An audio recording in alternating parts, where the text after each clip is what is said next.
my sisters and brothers from Weeksville and Jumbo, PS 243, and Bedford-Stuyvesant, and Africa, and all other places where African people have gone.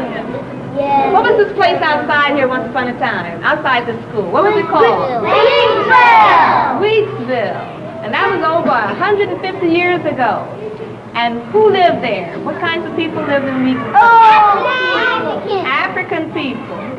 And we say African people because we too are what kind of people? African. So all of this really belongs to us. This is ours. Bedford-Stuyvesant.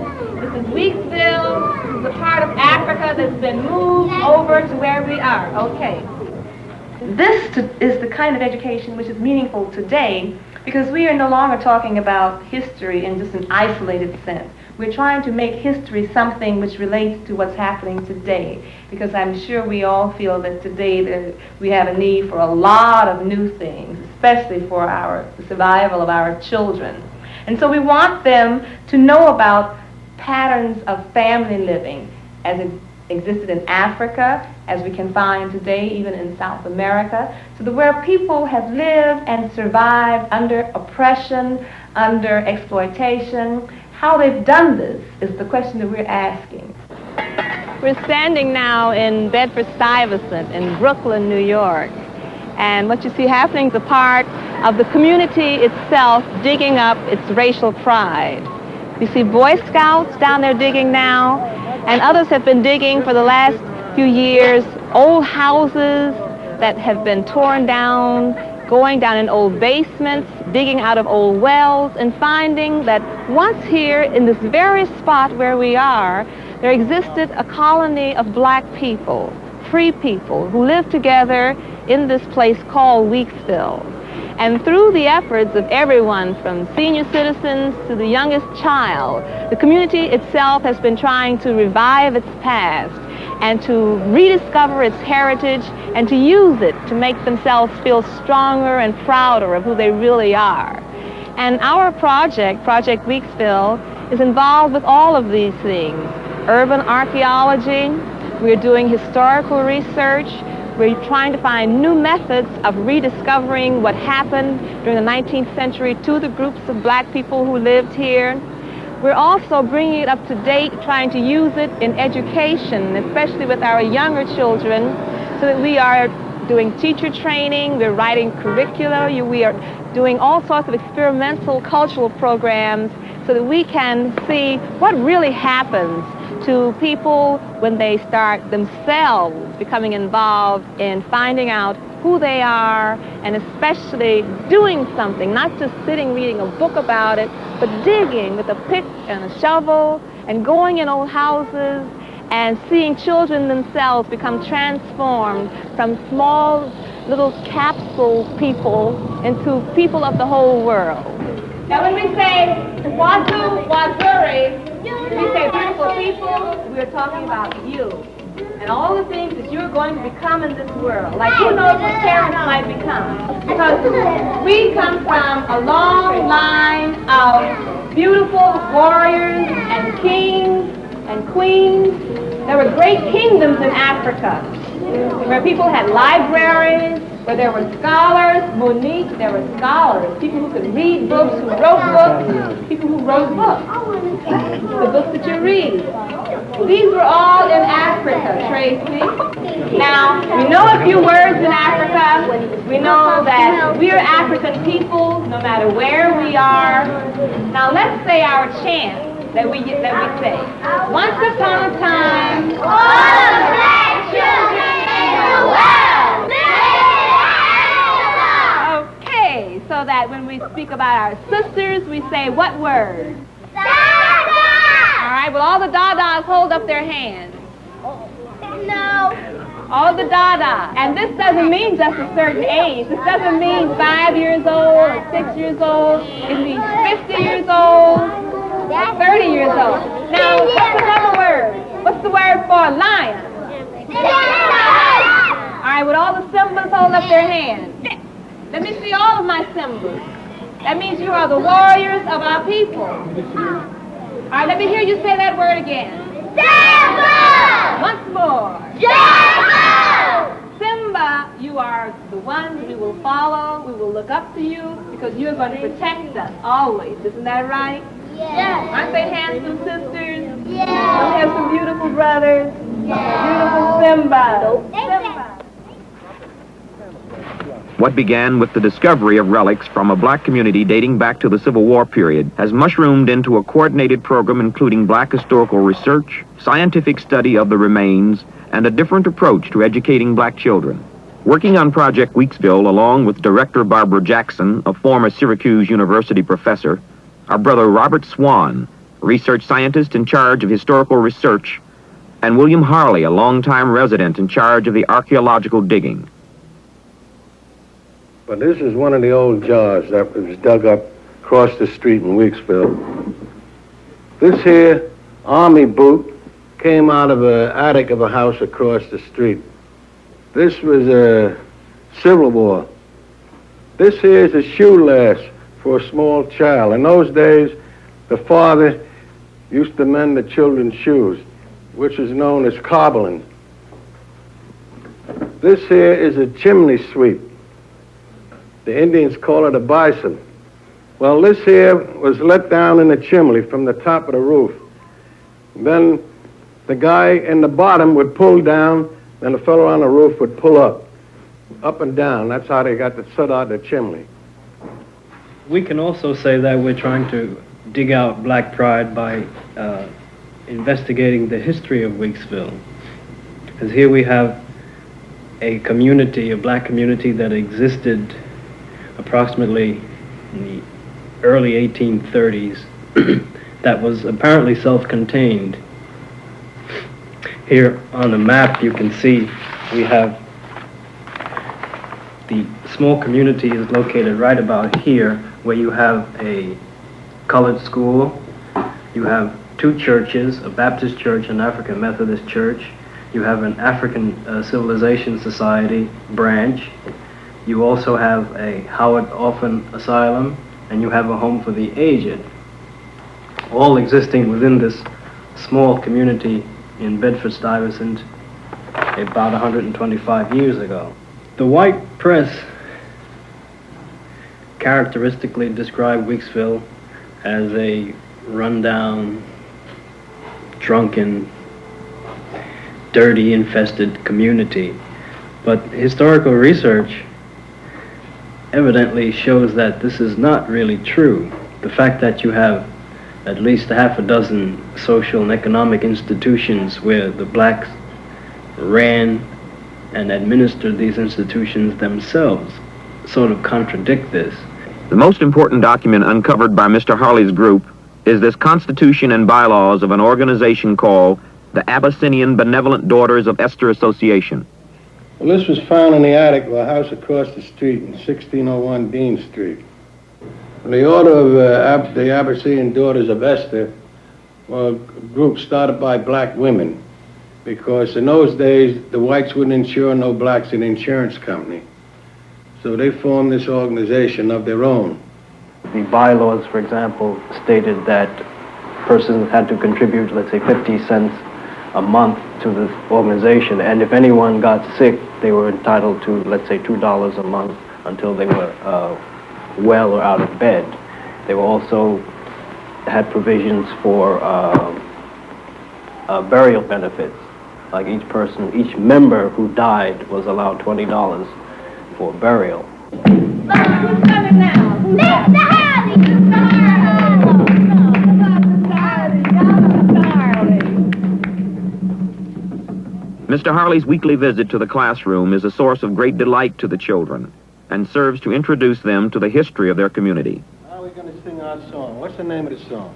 Mr. Dooley! Mr. Dooley was a fisherman, and every time he used to come up around Troy Avenue when I was your age, he used to sing this song, Mr. Dooley. Oh, Mr. Dooley! Oh, Mr. Dooley! Oh, Mr. Dooley, Dooley, yeah. Now, it seems like this is pretty far away from history, but this is really the kind of history we're talking about, because we take the children in this Weeksville project, with all these different components that we have, we take them back to Africa, and they learn about their heritage, and then they learn about other things that have happened to African people around the world. And then, most important and most significant to them, I think, is that we can bring it right here in Bedford-Stuyvesant, so that these children in this school can look outside the window and say, you know, once upon a time, not too long ago, we had a community here of people, and they can see the kinds of things that Mr. Harley can show you, that he's been digging up,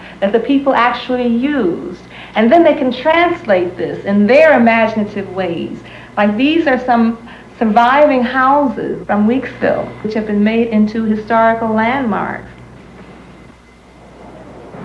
A lot of people in Brooklyn been in here a long time, never seen this place. They never heard of it. These old houses were built around 1820 to 1830. The Landmark Commission has just made these houses a historical landmark. And our intentions are to preserve these old houses and make a museum out of it, so we'll have a black museum in the Bedford-Stuyvesant area. One of the objectives of historical research is oral history. Since most of black history is not recorded in primary sources, we've developed a method whereby we are interviewing our senior citizens in an attempt to extract the memories of the past, the memories of black history from their minds and put it on paper. Well, they just said it was an old-time colored neighborhood, and that the proud colored people came there, and they were very independent, and they was trying to make a way of their own, and ordinary, like what we call today, pulling yourself up by your bootstraps. You know, my father drove a coach along Hunterfly Road. Now they call it Hunterfly Place. My father was alive today, he'd be about 120-some years old. And when he came from Ohio, he was a coachman, and he wore those boots looked like patent leather boots, and fancy pants, and a long frock tail coat, and a high hat, and a big long whip. And the carriage that he drove, just like say that a roadster, you would say that was the doctor's car, roadster that he run in. They call it a runabout. There just was one seat in there. Yeah. And he would get in there, the doctor would throw the bag in there, and he'd say, Kearns, take me over to such a place in Brooklyn, down Flatbush. Go through Hunterfly Road to make a shortcut to King's Highway. That was a shortcut that used to run right all the way over, across this place here, Fulton Street, and down into Williamsburg. Yeah. I can picture and see it too, just as well as good as today. Of course, I'm not all that old though now. I'm in my 70s, that's all. Well, that's about all that I can remember, because I stayed at my job more or less, because there was more cars. I used to walk from down South Brooklyn all the way down to Coney Island. Sometimes I pick up $3, $4, $5 a day at a quarter a shot. A man would be stuck with his car, and I stand by and I said, so-and-so is wrong with it. And I call that automobile psychology. And then finally the man look up and say, hey, young fella, you know anything, what's wrong with this thing? And I say, sure, you want me to start it? He says, sure. And I'd get out my hammer, screwdriver, and a pair of pliers. They each used to cost $10 a piece in those days. And the screwdriver was iron. Some of it had wood on it. The pliers was nothing, but I'd fix anything what was wrong with it and get it started. And when I got through, he said, oh, how much I owe you, young fellow, with a big smile on his face? I said, 25 cents. 25 cents? It only took you 15 minutes, gee whiz.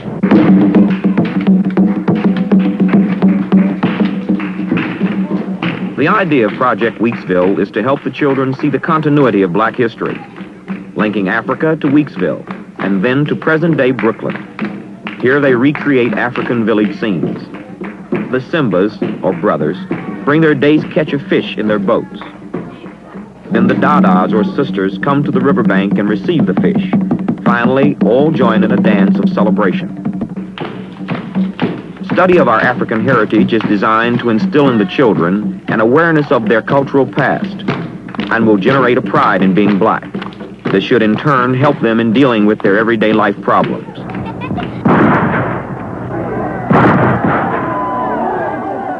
The now infamous Irish Draft Riots of 1863 took place in New York City at the beginning of the Civil War. Thousands of blacks were murdered in the bloodiest riot in American history. Weeksville was the black community to which many blacks escaped to safety.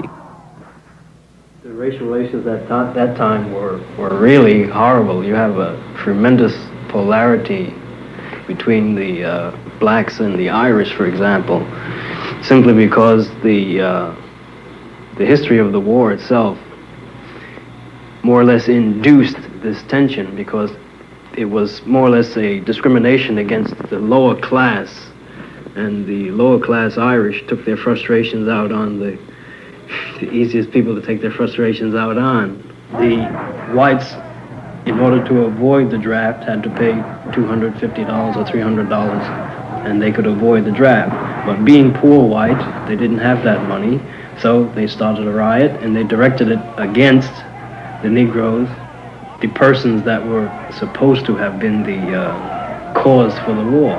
And during the draft riots, they destroyed a lot of institutions. The Black Orphan Asylum in New York City was totally destroyed. They just wreaked havoc throughout the city. Most of the Holocaust was done in New York City, where a lot of blacks were killed, were lynched, were mobbed, were beaten, and which caused a lot of the blacks to flee to Brooklyn, and they sought refuge in Weeksville. There were no riots in Weeksville per se, because the men, which was reported by the Christian reporter of that time, July 13th, that the men of Weeksville defended themselves with arms, picks, shovels, whatever have you, to protect their community against the rioters and the looters. What would that do to a fellow? To put a hole big enough to put your fist in. All you need was an undertaker. You wouldn't need no doctor.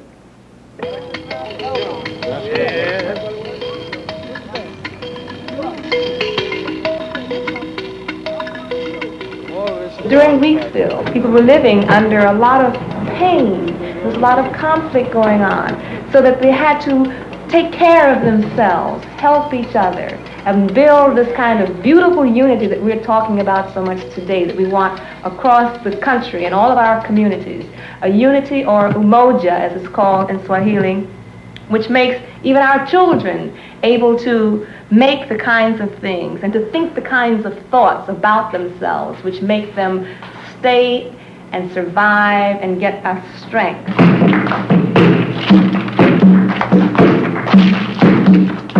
Because of Project Weeksville's unique approach, black history and culture have come alive again in the Bedford-Stuyvesant community of Brooklyn. In the coming months, the project will continue to unearth and study the real history of Weeksville, develop curriculum to be used in the schools, and eventually they hope to establish a black museum to house the artifacts they have discovered.